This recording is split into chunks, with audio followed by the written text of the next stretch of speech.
Jackson Hinkle is in a fiery debate with Alex Jones, and things get heated, whereas both also meet in the middle grounds, okay? So basically, this is definitely a fiery debate between Jackson Hinkle and Alex Jones over the recent events of Maduro being arrested and taken away from Venezuela and everything. So here's a fiery debate between Alex Jones and Jackson Hinkle. Let's go ahead and watch.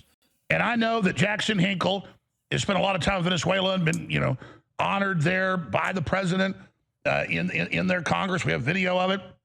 And I agree with a lot of things Jackson Hinkle overall says about issues. I don't agree with communism. I'm not a Stalinist. He's been here in studio before and, giving me, communist coins from the Stalin Center and the rest of it. He's American, smart guy. But I disagree with where his conclusions lead, though he does make a lot of good points that help us think. Jackson Hinkle is a political commentator and host of Legitimate Targets on YouTube. And you can also find him on X. But I like how he put this out. I say that sarcastically. Breaking, American political commentator Jackson Hinkle will debate former anti-establishment media host Alex Jones on Venezuela. Well, former anti-establishment. Well, which establishment? I'm against the globalists, the UN, BlackRock, the tyranny of these groups trying to take my liberties, trying to literally cut our children's genitals off. Trump's going against all that. Trump's secured our border. Trump's bringing our jobs back. Trump's exercising American power. Sorry if the Russians and Chinese get pushed out of our hemisphere. But that's what they're doing in their areas. So let's just get down to reality about that. This isn't neoconism. This is a return of America. Now, do I support this? Do I think it's a quagmire? Do I think it may go bad? Yeah. I don't think we should invade Venezuela, Cuba, any of that. But President Trump is making his move. I understand why he's doing it. I understand the thinking behind it. But there's a misrepresentation of what I've said, that I'm cheerleading this, and I think it's a great idea. No, I'm explaining why Trump's doing it, why he thinks it's right, and I'm saying it's a wild gamble. So far, it's gone okay. Like, I was against bombing Iran's nuclear sites. I said, Israel, come back now and want you to hit all their missile sites. And now that's happening. I'm totally against that. We need to put pressure on Trump not to. But am I going to say I'm done with Trump and I'm not going to support him now and all the rest of this? The Democrats want a regime change. They criticized Trump for not supporting full regime change against Maduro in his last administration. They're hypocrites. Now, Jackson Hinkle could disagree with me and say what he wants about that, but this isn't about stealing their oil. It's about denying the oil to China. And you can then say, well, that's wrong. Well, China's coming in and taking control of the Panama Canal that we built. Trump's now pushing them out. But I guess Hinkle thinks that's better. Well, then what's going to happen in this multipolar world under Trump's leadership is we're going to have a war. And it's not going to be over in Ukraine. It's going to be here. Because Trump's put out his national security policy. And I've had Victor Boot on and Alexander Dugin and all of them. They said they don't totally agree with it, but at least it's transparent and real. So with Trump, you know what you've got. All right, I just talked for 5 minutes. You've got the floor to give your any counter responses you want. But that's a one-dimensional thing to say former anti-establishment. I do what I think's right. I'm pragmatic about this. I'm just covering the facts. I don't get money from Trump. I don't get money from some foundation. I am simply calling it like I see it. America had been sold out. China had been given all our jobs by the globalists, trying to double-cross the globalists. And then now at the last minute, we're clawing back some of our sovereignty. And if we don't do that, then the United States is going to lose dollar supremacy and the country's going to collapse. And so I'm sorry, I'm an American, and I see the necessity of just tacitly supporting what Trump's doing. So Jackson Hinkle, thanks for joining us. Go ahead. Thanks for having me. I got to say, first of all, I was not the person that wrote that former anti-establishment tweet. It goes without saying, Alex, we've done plenty of work together in the past. You've been on my show. I've been on your show. And I have a great respect for the things you've done for our country long before I was even, walking and talking. So that goes without saying. But as for Venezuela, yes, I do believe that we have a big disagreement here. The truth of the matter is that this does not benefit the American people in any way, shape, or form. The only people who are going to benefit from this operation are BlackRock, the shareholders of ExxonMobil, and the rich cronies who got kicked out of Venezuela by the anti-corruption measures instilled by Hugo Chavez and Nicolas Maduro, who ended up in Doral, Florida, and have now been trying to drag our country into countless wars from Cuba to Colombia to Venezuela to Nicaragua and wherever else. I am an American patriot. My country, my family came here on the Mayflower, right? I don't see this as being within line of the American tradition of building our nation up while maintaining peace across the world. I'm not supportive of sending young American boys to go get blown up by IEDs placed by Venezuelan and Colombian guerrillas on the roads of Caracas. And the only way that we're going to be able to nation build and establish some sort of a control of the Venezuelan oil sector that I guess wouldn't have been achieved otherwise through negotiations, which Maduro was very open to. Maduro said many times that he's open to U.S. companies operating in Venezuela. He said, I hope Chevron can be given a 100-year lease to operate in this country. The only way that's going to happen is through U.S. occupation. Trump is already threatening secondary strikes. Marco Rubio talked about that. Marco Rubio's talked about occupation on multiple interviews. And the Venezuelan people are vehemently opposed. I know you've posted several videos claiming to show that the Venezuelan people support what's going on, but these are the only videos that I saw posted on your feed. Let me be 100% clear, not to interrupt you. I woke up Saturday morning, saw videos saying it was it. It was from years ago, but also anti-Maduro protest. And I posted those, and I admitted that they were old, and I was wrong. So I make mistakes.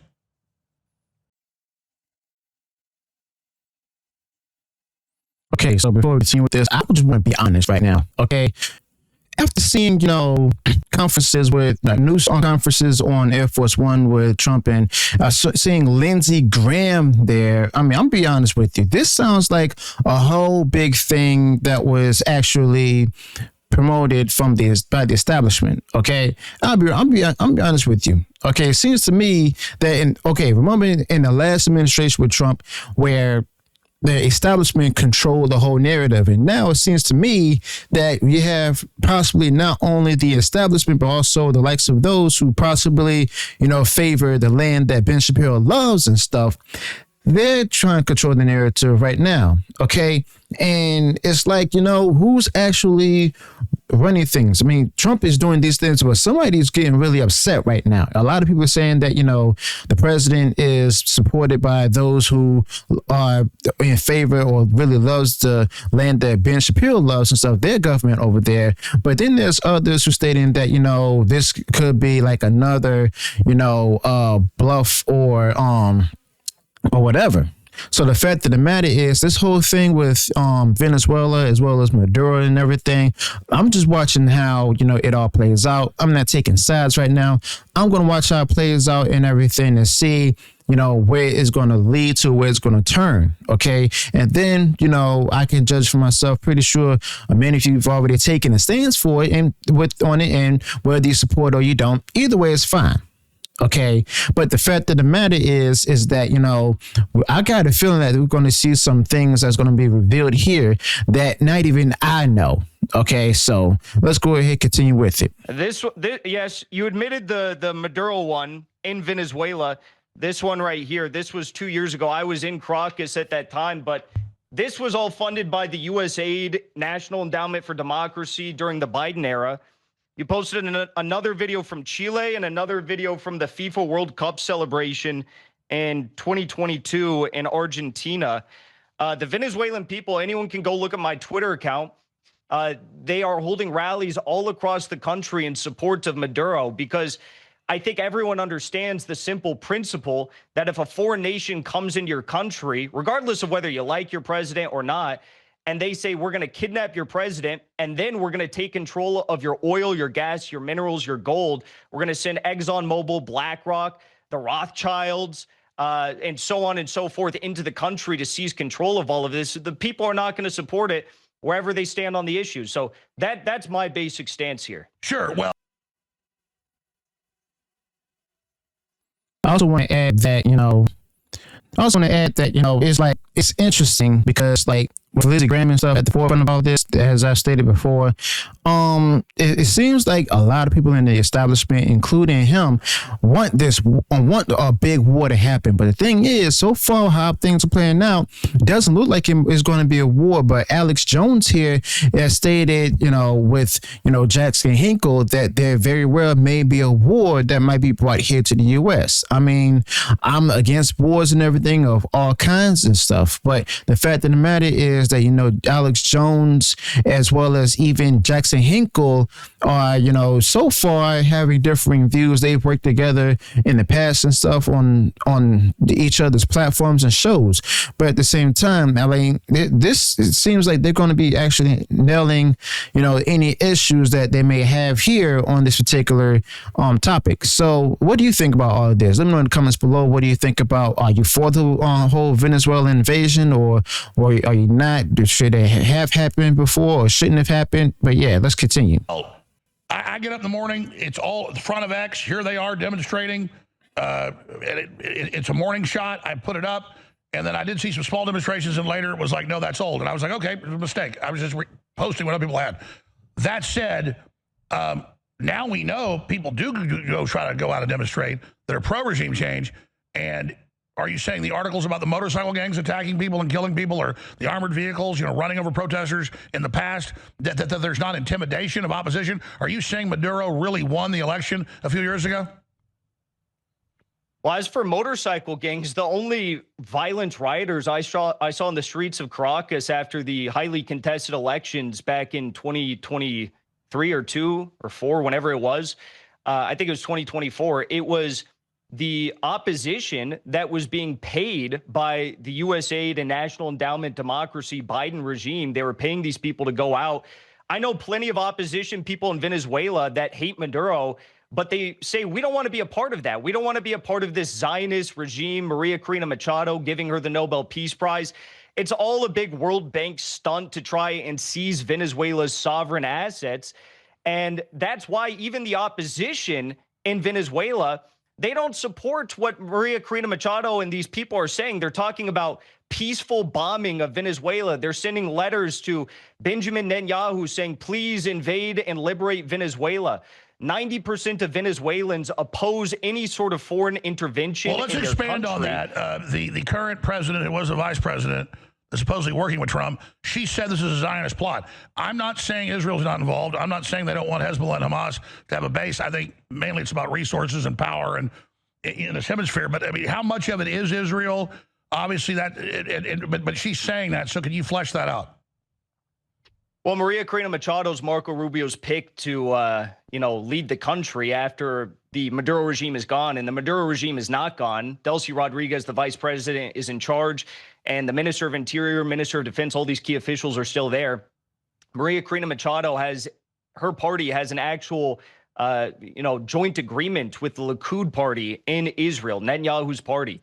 She wrote a letter to Netanyahu saying, please come and invade and liberate our country. The reason why Israel is simply interested in this is because they understand that they need the U.S.'s backing, Trump's backing, to start a new war on Iran. If a new prolonged war on Iran happens, which Netanyahu wants, and frankly, I don't know if Trump wants. I don't think he wants that. But if that does happen, what's going to happen is Iran will shut down the Strait of Hormuz, which will bring all global oil shipping to a screeching halt. And they've already passed a law to do that the minute they're attacked. So let me ask you this then. What do you make of Trump when they brought up the lady the globalists want, who markedly is aligned with Israel completely? He said, no, she's not respected. We don't support her. What do you make of that? I don't think Trump has a plan. I mean, what is the plan? The plan now is to try and weaken the Venezuelan state, which is still in the hands of the Maduro government and Maduro's party.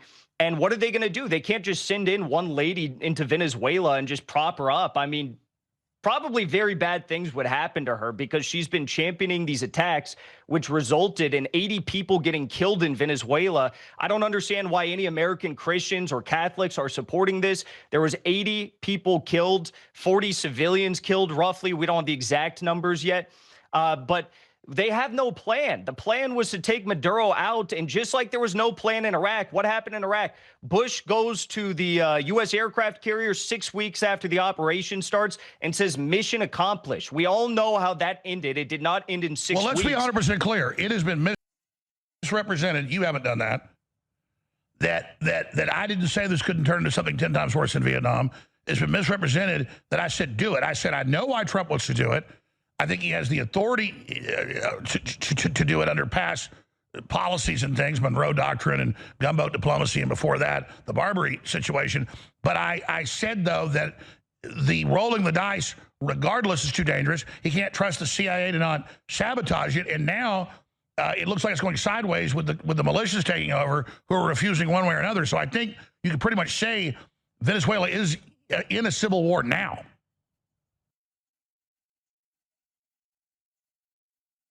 I mean, it's possible all these happening. It's possible that all of these things could be happening. I mean, I don't want to be the one to say this or anything, but it seems like, this may have what looks like to be, similarities to how the Iraq war started under Bush. I mean, let's be real here. I mean, hopefully this won't go to like nation building or anything like that. I mean, it doesn't seem like it because they already have a leader there right now, and hopefully that country will actually go be at least a little better. But it's also interesting about the fact that, what exactly is happening here. There's like a lot of, different things that's being shaded here.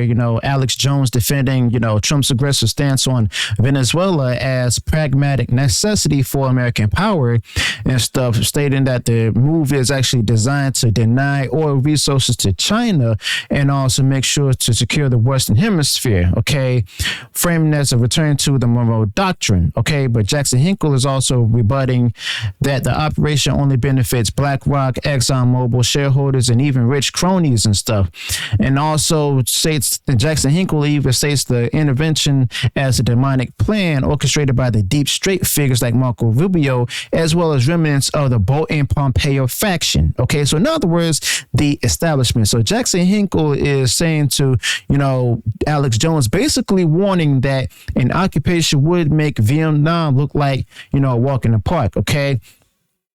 Now, granted, they do have some interesting things coming out of all of this. So let's go ahead and keep watching. Planning coup plots against the leaders of Venezuela for decades and decades on end, and putting in military junta governments and dictatorships in Venezuela and all across Latin America. Maybe it shouldn't be a surprise to us that they want to do business with China and Russia instead. That being said, China has achieved everything that they've done. The trade routes, the shipping partners, the import-export trade that they're doing all across the world, beating the U.S. and many countries without firing a single bullet, without firing a single missile. Why can't the United States do it? We can do it, but we choose this demonic path of ripping presidents and their wives out of their beds in the middle of the night and slaughtering 80 Catholic civilians. I can't get behind this in any way, shape, or form. We should do win-win cooperation. We should be pragmatic business people. We should not be, killing people. Well, I wanted to get you on your perspective, and overall, I'm against regime change. I've been against all of these because they weren't for U.S. interest. I've seen the evidence of Smartmatic and China and the manipulation. I mean, I've been on there 30-something years, and for at least 27 years, when I had these voting experts on, but nobody was talking about Venezuela. And, the idea that Venezuela is at this big clandestine crossroads with Cuba. We'll come back and talk about that. Cuban intelligence. Why is it Cubans protecting Maduro? If he's so popular, why wouldn't it be his own military and police? But more importantly, I want to get your take on where this is going, because I do think it's dangerous. Trump's trying to talk about hitting Colombia, hitting Mexico, hitting Cuba. I mean, this is definitely getting out of control. Regardless, we'll be right back with Jackson Hinkle. Stay with us. So this is really just self-preservation. I understand what Trump's doing. It's very pragmatic, but so I want him to succeed. But at the same time, I understand that it's all bad options. And by the way, it's bad for China. It's bad for Russia. The whole world, the debt, the population, the globalists killing development, manipulating things, stealing money for so long with their predatory system of feudalism that wants to keep you poor by design.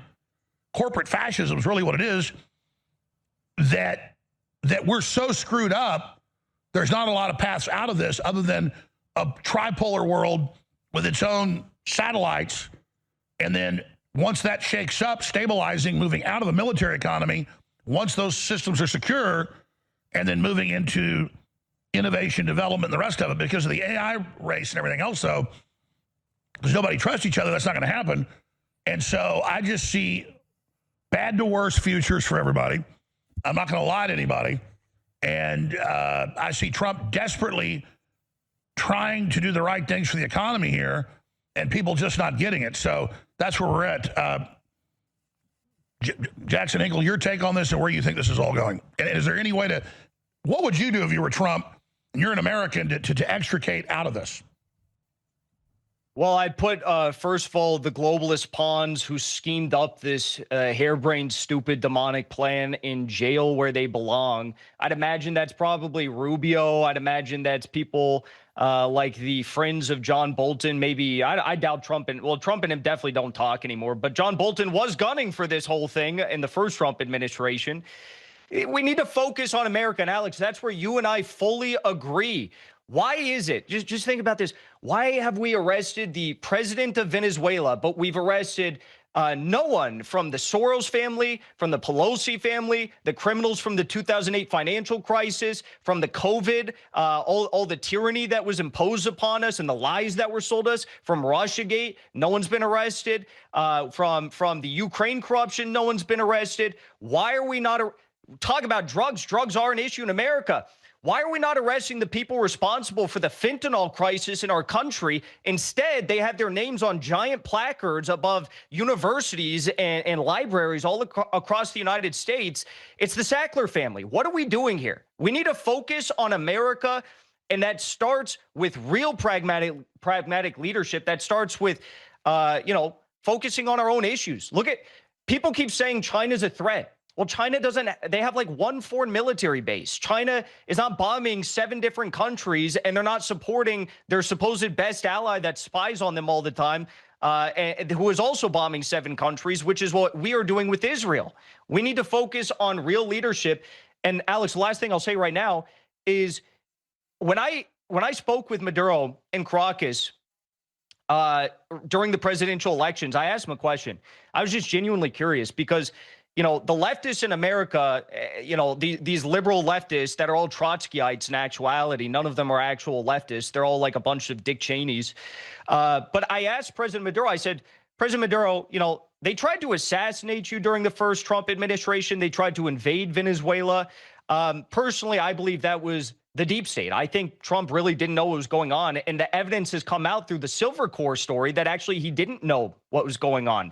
Key figures around him did. I said, could you see a future where you are friends with President Trump and you two work together? He said, of course. He gave a very long speech about how much he loved the American people, how he hopes to work together with Trump, that he wanted to have a phone call with Trump. Trump agreed to it. And then Bolton and Pompeo blocked the phone call from happening in the first administration. And lastly, at the end of his speech, he said, God bless the people of the United States. This guy's not a criminal. We need to focus on the real criminals at home. We know the different factions. The Democrats all criticize Trump for not doing regime change. We have the clips. You make a really good point, though. Where are the indictments of the deep state? Where are the indictments of the people that stole the elections? Here we know. That's what the American people really want to see. I understand Trump wanting to put $18 trillion on our balance sheet to prop up the dollar because we're in so much trouble. I mean, I get the pragmaticness of that because if this country goes down, folks, it causes global depression. Everybody's going to go down. And I think the rest of the world should get out of the way and understand that. But at the same time, I mean, this is a desperate situation. What are you expecting the traps are and what's going to happen if Trump gets sucked in to the militias not letting there be election? It becomes a political quagmire, and then now he's got the pressure to double down and send in troops to something that all the experts I've talked to will make Vietnam look like a walk in the park. Exactly. I mean, couldn't have said it better myself. It'll look like Vietnam, make Vietnam look like a walk in the park if the U.S. tries to do an occupation of Venezuela. And really, if the U.S. wants all of the oil, all of the gold, all of the minerals in Venezuela, right? That's what they are going to get. There's no way to get all of it if you're going to be greedy without an occupation. And there are guerrilla forces in Venezuela and the jungles of Venezuela and Colombia who've been fighting against the U.S. and former Colombian government for 60 years. Okay, this is not an easy terrain to fight in. These are people who know how to fight. They're skilled at guerrilla warfare. This is not something we should entertain. We know for a fact that the People's Militia in Venezuela is 2 million strong. They're armed to the teeth. Right before Maduro left, he was handing out AKs and rifles left and right, teaching these people, the basics of how to shoot a gun, right? And the basic training. The Venezuelan military, obviously active duty, has 350,000, and in reserves it has far more. And this is going to be an absolute. Listen, this is what I got to say. If the U.S. does an occupation, it pains me to say this because I don't support any American boys or girls dying in another pointless war for ExxonMobil, for the banksters, for the Rothschilds. But if that does happen, go long on the stock of the company that produces caskets for U.S. soldiers, right? Because that's what we're going to see a whole lot of being produced if this happens. All right, I want to shift gears out of. Okay, so yeah, basically, this whole thing just reeks of like a lot of suspicious stuff. And Jackson Hinkle did share something interesting about to Alex Jones about how Maduro was going to call Trump and stuff, and Trump was expecting a call from him, but Bolton and others blocked that call. Okay, so that shows me that there's people within the swamp that's still there, even in the current administration, that wants this whole thing to be carried out and continued even further. I mean, let's be real. Jackson Hinkle did lay that out there, but at the same time, Alex Jones did agree with him and everything. But it's like, you know what? There's more to this whole debate between Alex Jones and even with Jackson Hinkle. I'll have to make a part 2 video in the future. So let me know your thoughts about this, and I'll see you all in the next one. Until then, peace.